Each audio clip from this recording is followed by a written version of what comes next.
Developers are getting exploited. Late last year, Striking Distance Studios dropped their first commercial release, Calista Protocol. It seems that a number of developers' names have been omitted from the final credits despite their work being in the game. Brendan Sinclair of GamesIndustry.biz reports approximately 20 names over multiple departments have been left out, according to former developers of Striking Distance. Now, it is unfortunately commonplace for junior developers or contracts to be left out of the final credit roll in the video game industry. However, Callisto Protocol was missing staff that included senior development and other staff that had made a significant contribution to the game. What makes the situation worse is that there had been no policy stating that credit would not be given if developers were to leave before the game's release, and no attempt at communication between the studio and former members had been made. This isn't the first point of controversy that Striking Distance Studios has landed themselves in the last 6 months either.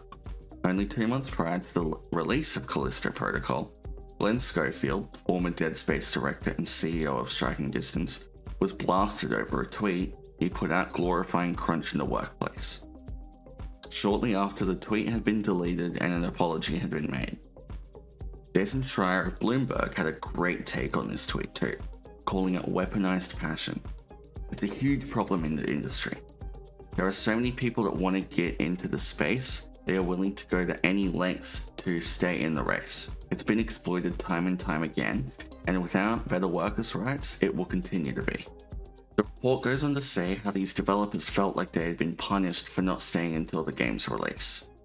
A source was quoted saying, "My impression is that they pretty much picked people they liked or had some sort of relationship with, and those would get credit and others wouldn't." Another problem mentioned was crunch in development that had been spurred on by management aiming for what they called a Quad A game.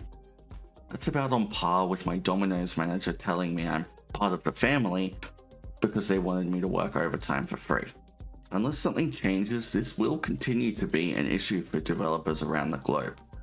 The International Game Developers Association has a guideline for accreditation, stating that credit should be included for any person, contractor, or employee who has contributed to the production of the game for at least 5% or 30 days of the project's total workdays in development. Sadly, these are only guidelines, which means that nothing is enforceable, and many of these companies opt in for their own policy, which normally allows for an implied non-compete clause for developers. You want a credit in the game, you better work those extra hours, come in on weekends, and stay until launch day. The reason this is such a big deal is that for a lot of these developers, a credit in a large production such as this, while not absolutely vital, could still be a decent step towards advancing their career.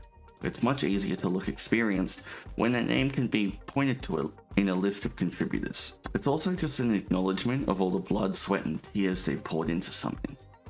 Developers can spend years of their life working on just one video game before release. It shouldn't be a coin toss whether or not they can show off their efforts down the line. Scott Lowe, former communications manager for Naughty Dog, put it perfectly in a tweet after the initial article was published. "Credit everyone. Gating by time and subjective assessments of value or impact is messy and cruel. This is all a recurring nightmare in the video game industry, surrounding crunch culture and missing credits, tales of underpaid and exploited contractors with next to no security. It's all too well known." Marvel Snap, which only released back in October last year, omitted card artist credits in their game about collecting cards.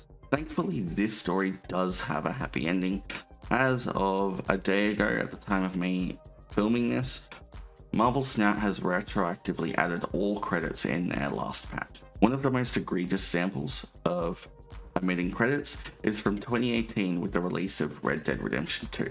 Over 1,000 names were omitted in the in-game credit roll, only to be half-assed in a non-specific list on Rockstar's website as a thank you. In the grand scheme of things, the video game industry is a baby. We don't have big unions or associations like older industries such as film does, but it is possible.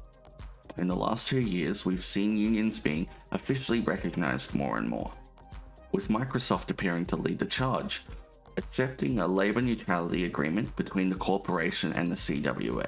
Microsoft has promised not to interfere with any union organization, including any involving workers at Activision Blizzard, should the acquisition go through.